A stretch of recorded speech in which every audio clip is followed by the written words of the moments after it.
کم وسائل ہونے کے باوجود اپنے مقابلے میں عددی لحاظ سے ایک بڑی فوج کو شکست دی, بھارت کو شکست دی, پوری دنیا نے پاکستان کی صلاحیتوں کا اعتراف کیا. پھر prime minister of Pakistan, field marshal, نائب وزیر اعظم اسحاق ڈار کی جو کاوشیں تھیں, جو پاکستان نے کامیاب سفارتکاری سے دنیا کو مذاکرات کی ٹیبل پر پاکستان لے کے آیا, مذاکرات کروائے, اور الٹیمیٹلی اب پائیدار امن کی راہ ہموار ہو چکی ہے, اور جس کے نتیجے میں 19 جون کو بروز جمعہ اب نیا ہرمز بھی کھل جائے گی. ایک تو یہ پہلو ہے پاکستان کے پوائنٹ آف ویو سے, ٹھیک ہے, لیکن اس کے ساتھ ساتھ ایران کو بھی آپ کو داد دینا پڑے گی. دیکھیے ایران نے پورے مڈل ایسٹ کے اندر جو سپر پاور کی ہیجمنی تھی اس کو بریک کر دی ہے, ٹھکائی کرتی اس کی ٹھکائی کر دی ہے. اس کا مطلب ہے اب امریکہ جب کہاں بیٹھے گا نا, کسی ان تمام ملکوں کی عادت سوچ رہی ہے کہ جس نے ہمارا تحفظ کرنا تھا وہ اپنے بیسز کا تحفظ نہیں کر سکا, وہ اپنے طیاروں کے تحفظ نہیں کر سکا. اس کے اپاچی ہیلی کاپٹر بھی گرتے ہوئے دیکھے گئے, اس کے بڑے طیارے بھی وہاں پہ ایران نے گرائے.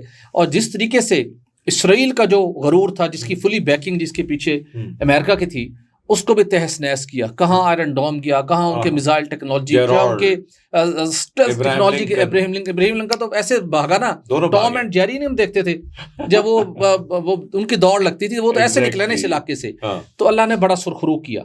لیکن ایران نے یہ ایک جو ہے نا اپنی اسٹریٹجی سے, اپنی زور بازو سے اور اللہ کے فضل سے اپنی قوت کو منوایا ہے. لیکن وہاں پہ جو ایک افسوسناک صورتحال ہے جو ہمارے بیشتر مسلم ممالک کے اندر ہے, جو ہماری عوام ہے وہ بڑی مسلیڈ ہوئی ہے, وہ ان چیزوں کو ریلائز نہیں کرتی. اب جب ایران نے اتنی بڑی کامیابی حاصل کی ہے تو ایران کے اندر سے سوالات اٹھ رہے ہیں, حکومت کے مخالف آوازیں اٹھ رہی ہیں. ان لوگوں کو ریلائز کرنا چاہیے کہ آپ نے کتنا بڑا ایک بریک تھرو کیا ہے آپ کی قیادت نے, جس کی دنیا معترف ہے. اور ایران نے دیکھیے جتنا بڑے پیمانے کے اوپر ان کے پاس اسلحہ تھا, جتنے تباہ کن ان کے پاس ہتھیار تھے, ٹیکنالوجی تھی, سیٹلائٹ تھا, پوری دنیا کے آپس میں ان کا نیٹو کا اتحاد بیک اینڈ پہ تو ساتھ تھے نا کٹھے. بالکل کسی جگہ کے اوپر جتنے بھی بڑے بڑے خوفناک انہوں نے میزائل مارے, ابھی تک ویڈیو سامنے آئیں گی, اتنے خوفناک میزائل تھے. ان کے گرنے سے پہلے جب گزرتے تھے ان کی جو آوازیں تھی بلڈنگ لرز جاتی تھی. لیکن ایرانیوں کا جذبہ, ہمت, حوصلہ نہیں لرزا, وہ کپ پائے نہیں, مقابلہ کیا. لیکن وہ لوگ, میں ان ایرانی لوگوں سے کہہ رہا ہوں جو ایران کے اندر موجود ہے, خدا کے لیے دشمن کی اس سازش کو سمجھیں, دشمن کے ہاتھوں میں مت کھیلیں. جو اب اپنی قیادت کی مخالفت کے لیے اٹھ کھڑے ہیں, خدا کے لیے سمجھیں کیا ایران کی قیادت نے کسی موقع کے اوپر جب ان کے اوپر خوفناک بمباری ہوئی, ایرانی سپریم لیڈر شہید ہوئے, باقی ٹاپ لیڈرشپ شہادت ہوئی, اس کے بعد بھی بمباری ہوتی رہی, کسی ایک موقع کے اوپر ایران نے وائٹ فلیگ لہرایا؟ نہیں, بالکل نہیں. تو پھر اس کا مطلب ہے کہ ایران نے بھرپور مقابلہ کیا ہے. بالکل کیا, ٹھیک ہے. تو لہٰذا اس فتح کو ایرانیوں کو اس کو سیلیبریٹ کرنا چاہیے. امت مسلمہ کے لیے بہت بڑی لرننگ ہے. نیٹو طرز کے اوپر خطے کے اندر اپنا پیکٹ کریں. کسی ایک ملک پر حملہ ہوگا, ہم کسی کے اوپر جا کے اگریشن نہیں کریں گے, لیکن کسی ایک مسلمان ملک کے اوپر حملہ ہوا تو ہم سب اکٹھے ہو کر جواب دیں گے. یہ وقت آ گیا. تو یہ ایک بہت بڑی کامیابی ہے, پاکستان کی بہت بڑی کامیابی ہے. اور سوشل میڈیا کے اوپر تو نوبل پیس میکر کے حوالے سے فیلڈ مارشل سید عاصم منیر کا ٹاپ ٹرینڈ بھی بنا ہوا ہے. ہم سب کو فخر ہے, ہم سب کو خوشی ہے کہ پاکستان کی ملٹری اور سول پولیٹیکل لیڈرشپ نے ایک بڑی کامیابی حاصل کی ہے. اور یہ کامیابی, اس کے جو ڈویڈنڈ ہیں پورے مسلم ورلڈ کو ملنے چاہیے. اس کے لیے ضروری ہے کہ ہمیں ایک پیکٹ کرنا چاہیے تاکہ دوسرے ملک کبھی اس کا ناجائز فائدہ اٹھا کر کسی ایک ملک کے اوپر دوبارہ حملہ نہ کرے. بڑی صاحب بالکل بڑی بات کی, اور میں گزارش بھی آپ کے چینل تھرو یہ کروں گا کہ محلے کی آگ ہم نے بجھا دی, اب گھر میں جو آگ لگی ہے اس کو بھی بجھانا ضروری ہے. لیکن کریڈٹ گوز ٹو بالکل پاکستان زندہ باد.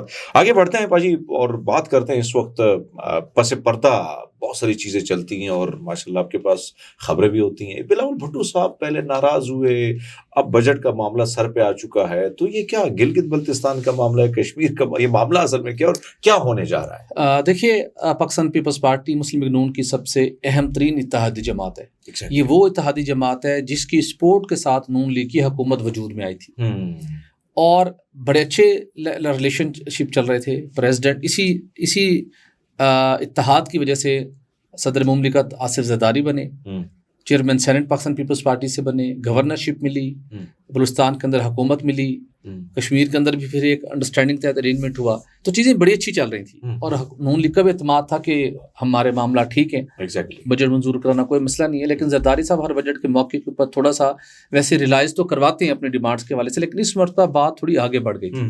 ہم نے بھی جاننے کی کوشش کی کہ بجٹ اجلاس سے پہلے پیپلز پارٹی نے اچانک اجلاس کا بائیکاٹ کو اعلان کر دیا. واضح پیغام تھا کہ بجٹ منظوری میں آپ کا ساتھ نہیں دیں گے. اس کا مطلب کیا تھا؟ دوسرے لفظوں میں کہ حکومت فارغ، آپ بجٹ منظور نہ کروا سکے تو آپ گھر کا راستہ لیں. پریشان کن صورتحال تھی. تو ہم نے بھی جاننے کی کوشش کی کہ ہوا کیا، کیوں بلاول بھٹو کو اسٹیج پر یہ اسٹیپ لینا پڑا. تو پتہ یہ چلا کہ جی بی کے اندر الیکشن ہوئے، پاکستان پیپلز پارٹی نے نتائج جو سامنے اس کے مطابق برتری حاصل کی.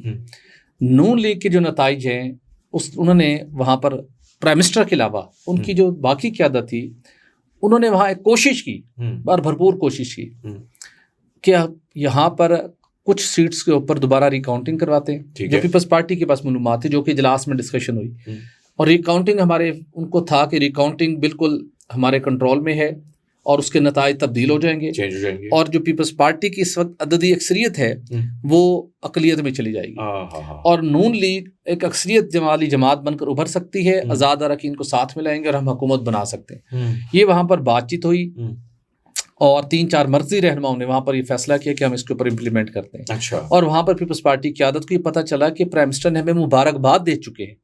وہ کہہ رہے ہیں کہ پاکستان پیپلز پارٹی گورنمنٹ بنائے، اور نیچے تو کچھ اور چل رہا ہے. اور ویسے بھی کوئی بھی جماعت ہو نا، جو جماعت اقتدار میں ہوتی ہے اور جو دوسری جماعت بھلے اس کی اتحادی ہو لیکن اس کی وہ ڈرائیونگ فورس نہ ہو، اس کو ڈر رہتا ہے کہ یار اس کے پاس تو پوری طاقت ہے، وسائل ہیں، تو یہ کچھ بھی کر سکتی ہے. تو ان کو یہ فیئر فیل ہوا کہ یہ نہ کہ پرائم منسٹر نے ہمیں مبارکباد دیے، نیچے معاملات اور طرف جائیں گے اور کچھ چینج نہ ہو جائے. اس وجہ سے اس کے اوپر بلاول بھٹو افینڈ ہوئے. کچھ اور وجوہات بھی تھیں، لیکن یہ سب سے بڑا پوائنٹ تھا جس کی وجہ سے انہوں نے کہا کہ ہم بجٹ اجلاس میں نہیں جائیں گے. الارمنگ سچویشن تھی. دوبارہ ان کو یقین دہانی کروائی گئی. اسحاق ڈار صاحب بھی چل کر گئے، محسن نقوی صاحب نے بھی بات چیت کی کہ کچھ چینج نہیں ہوگا. تو الٹیمیٹلی وہ واپس آ گئے. لیکن پیپلز پارٹی کے تیور بدل رہے ہیں.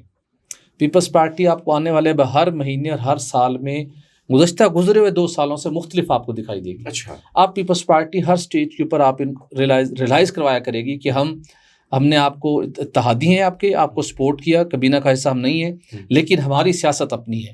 ہم مستقبل کشمیر کے اندر حکومت بنانے کا معاملہ ہو، یہ دوبارہ پنجاب کے اوپر جو انہوں نے نظریں جمائی ہوئی نا، تو اب وہ جو ٹمپریچر تھوڑا بڑھائیں گے، درجہ حرارت بڑھائیں گے کرنے والے ہیں جی. تو بجٹ تو منظور کروائیں گے، بجٹ منظور کروائیں گے، لیکن اب کچھ اپنی شرائط بھی منوائیں گے اور کچھ اپنے طریقے سے چلیں گے. تو اب نون لیگ کو آنے والے مہینوں میں پیپلز پارٹی سے ٹف ٹائم ملتا رہے گا، ایک مرتبہ نہیں، آن اینڈ آف ملتا رہے گا. اچھا، یہ تو بڑی خبر آپ نے دے دی. لیکن بھٹی صاحب، ہم ریکارڈنگ کی بات جب کرتے ہیں تو ضرور پاکستان کے حوالے سے پوری دنیا میں اس پہ ویسی بھی خبریں بڑی زیادہ آتی رہتی ہیں.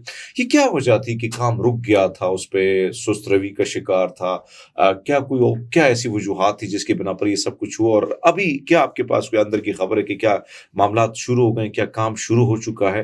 اور ویسے بھی تو پاکستان سے اس کو فائدہ بھی بہت کچھ ہونا ہے. جی بالکل. دیکھیے حمید صاحب، ریکڈک کاپر اینڈ گولڈ منصوبہ پاکستان کا سب سے بڑا قیمتی معدنیات کا منصوبہ ہے. یہ وہ منصوبہ ہے جو نہ صرف بلوچستان بلکہ پورے پاکستان کی تقدیر بدل دے گا. بڑے چیلنجز فیس کرنے کے بعد ہم اس سٹیج پر پہنچے کہ آج دنیا کی سب سے بڑی کمپنی بیرے گولڈ کمپنی، جس کے ساتھ ہماری پارٹنرشپ ہوئی، 50% وہ ملکیت رکھتے ہیں، جبکہ 50% پاکستان کی فیڈرل اور پروونشل گورنمنٹ کمپنیوں کے پاس ہے. اس مقصد کے لیے $6.8 ارب کا یہ منصوبہ ہے. بہت سا کام کاج ہوئے، بہت سے معاملات ہوئے، ٹیم موبلائز ہوئی، لیکن دشمن ملک کی طاقتیں، ان کی نظریں اس کے اوپر کہ حالات ایسے رہیں کہ اس منصوبے پر کام شروع نہ ہو. اور اس منصوبے کا سب سے بڑا جو مائل سٹون تھا وہ ہوتا ہے فائنینشیل کلوز اچیو کرنا، جو کہ دسمبر میں ہر صورت اچیو ہونا چاہیے تھا. پھر تھوڑا سا ٹائم لگا کہ جنوری میں ہو جائے، لیکن کچھ وجوہات جس کے اندر کچھ سیکیورٹی اور ٹیکنیکل میئر سے اس کی وجہ سے اچیو نہ ہو سکا. آل دو انٹرنیشنل فائنانس کارپوریشن اور دنیا کے عالمی مالیاتی اداروں نے جتنی ہمیں ریکوائرڈ فائنانسنگ کی ضرورت ہے اس سے زیادہ انہوں نے کمٹمنٹ کر چکے ہیں. ٹھیک ہے. تو مسئلہ صرف کیا ہے، آن گراؤنڈ کی صورتحال کا. ٹھیک ہے. تو معاملہ اب رکا ہوا تھا اور ہم بھی منتظر تھے.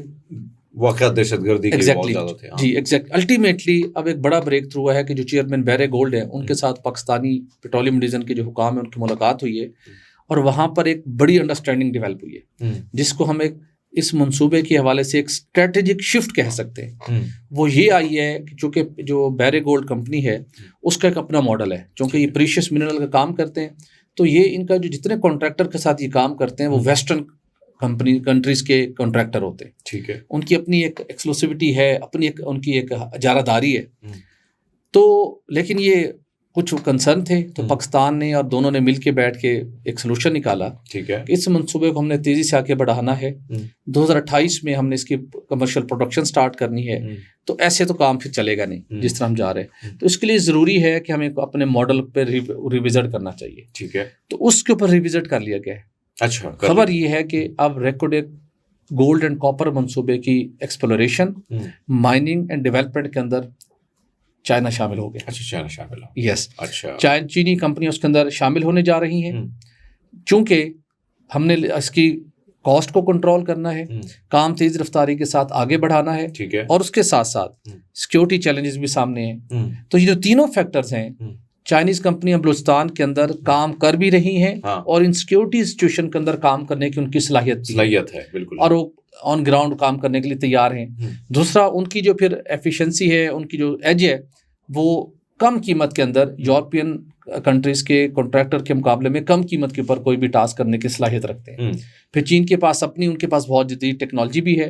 جو الٹیمیٹلی اس منصوبے کی جو کاسٹ ہے, جو ابھی تک $6.8 ارب تک پہنچ چکی ہے, مزید بڑھ سکتی تھی. ایک تو اس کو آپ کو بڑھانے کی ضرورت نہیں پیش آئے گی, شاید کچھ آپ مزید کاسٹ کو بھی بچانے میں کامیاب ہو جائیں. اور سب سے بڑھ کر بات یہ ہے کہ اس کا جلد از جلد فائنینشیل کلوز ہونے کی امید پیدا ہو گئی ہے اور کام شروع ہونے کی امید پیدا ہو گئی, جس کے نتیجے میں اس منصوبے سے ہمیں جب اس کی کمرشل پروڈکشن سٹارٹ ہو جائے گی تو آپ یہ اندازہ لگائیے کہ 2028 سے آنورڈ ہمیں $74 ارب سے زیادہ کا آمدن اس منصوبے سے حاصل ہوگی, ملے گا ہمیں. اور اس کے ساتھ ساتھ جتنی ہماری کیپیسٹی ڈیولپمنٹ ہوگی, ہماری ٹیکنیکل لرننگ ہوگی اس بلوچستان میں اور دیگر جگہوں پہ جہاں پہ قیمتی معدنیات موجود ہے, تو ہماری ایکسپرٹیز بھی ڈیولپ ہوں گی.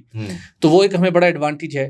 اور اس سے ساتھ جو فیزیبلٹی رپورٹ اس کی بنی تھی, اس کے مطابق تقریباً ہم یہ دیکھیں گا, یہ جب اس کی پروڈکشن سٹارٹ ہوگی تو یہ تقریباً سالانہ اس سے ہمیں پہلے مرحلے میں 2 لاکھ ٹن تانبا پیدا ہوگا. اچھا. اس کے بعد دوسرے مرحلے میں 4 لاکھ ٹن سالانہ تک پہنچ جائے گا. اس طرح سونے کی اور سالانہ پیداوار 5 لاکھ اونس متوقع ہے. اچھا. اور ایکسپرٹس کے مطابق ریکارڈ منصوبہ کی 37 سالہ اس کی لائف ہوگی اور اس مدت کے دوران 13.1 ملین ٹن تانبا اور 17.9 ملین اونس سونا حاصل کیا جائے گا.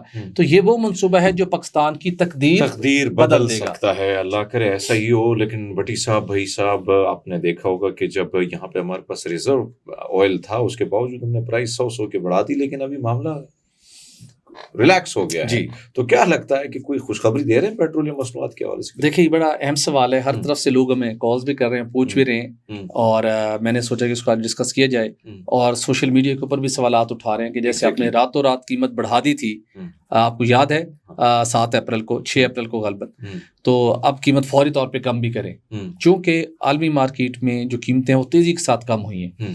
اور صرف میں آپ کو ٹرینڈ بتاؤں, ہماری جو قیمتیں ہیں وہ WTI یا برینٹ کروڈ کے ساتھ لنک نہیں ہے, عرب لائٹ کے ساتھ ہمارا ایک بینچ مارک ہے جو کہ ریکارڈ اس کی قیمت میں اضافہ ہوا تھا. تو وہ پچھلے 4-5 دنوں میں اس کی قیمت میں تقریباً $9-10 کمی ہوئی ہے. اور وہ اگلے کچھ دنوں میں جب یہ اپنا ہرمز کھل جاتی ہے تو مزید اس کے اندر کمی کا امکان ہے. تو برینٹ بھی نیچے آئے گا, WTI بھی نیچے آئے گا, تو عرب لائٹ بھی مزید نیچے آئے گا. لیکن اس وقت کوشچن کریٹ ہو گیا. اب لوگ توقع کر رہے ہیں, مطالبہ کر رہے ہیں کہ آج رات یا کل رات حکومت قیمت کم کر دے گی. لیکن حکومت آج رات, کل رات, پرسوں رات قیمت کم کرنے کا حکومت کا کوئی ارادہ نہیں ہے. قیمت کم ضرور ہوگی, کتنی ہوگی, اور اگر خام تیل کی قیمتیں جب اپنی پرانی سطح پر بھی آ جائیں گی تو پھر ہماری قیمت بھی پٹرول اور ڈیزل کی کیا پرانی سطح پر آئے گی؟ تو جواب ہے نو. اب پہلی بات تو یہ کہ حکومت نے جو پرائسز دوبارہ چینج کرنی ہے تو جمعے کو ہی کرے گی. تو لہٰذا آپ سب کو ابھی دعائیں کرنی چاہیے, انتظار کرنا چاہیے. ٹیوزڈے, وینسڈے, تھرسڈے, فرائیڈے, 4 دن آپ کو مزید انتظار کرنا ہوگا. لیکن اس کے ساتھ جب اس انتظار کے بعد اب جو قیمت ہے اس وقت ہے پیٹرول $373 اور ڈیزل ہے $378. اب قیمتیں اگر جو کروڈ آئل کی اب $89 پہ ہے عرب لائٹ, اگر یہ مزید بھی $10 نیچے آ جاتا ہے, فوری طور پہ امکان نہیں لیکن گریجولی آئے گا, حکومت قیمتوں میں گریجولی آہستہ آہستہ کمی کرے گی. $15 کر دے, $20 کر دے, 25 کر دے, لیکن آپ مینٹلی طور پہ تیار ہو جائیں. $300 فی لیٹر سے نیچے گورنمنٹ نے قیمت نہیں آنے دینی. اس کی وجہ کیا ہے؟ حکومت پیٹرولیم لیوی کی کلیکشن پہ جو ٹارگیٹ ہے آلریڈی بڑھا چکی ہے. تو لہٰذا یہ مرحلہ وار نیچے آئے گی.